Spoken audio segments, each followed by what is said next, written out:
Okay, so this is a trap John and I made. We're just using these tied up logs for our weight, and we got a pulley on it.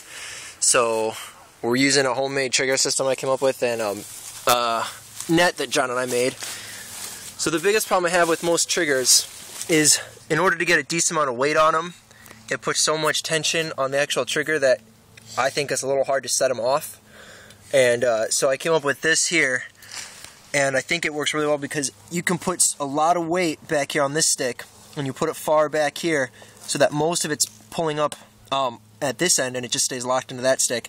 And when you get out to here, there's so little tension on it that it's actually very loose and very easy to set off. And this stick just keeps it from flying up.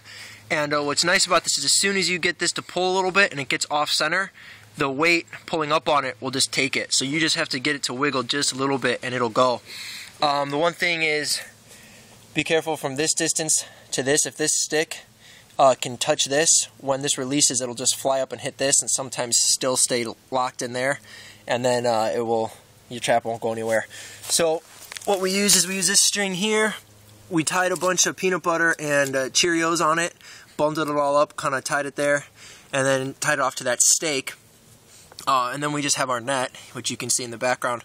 And we just took string, the same length obviously from each corner, tied it in a knot, and then tied a single string from that knot to that knot down there. So obviously it pulls the noose up.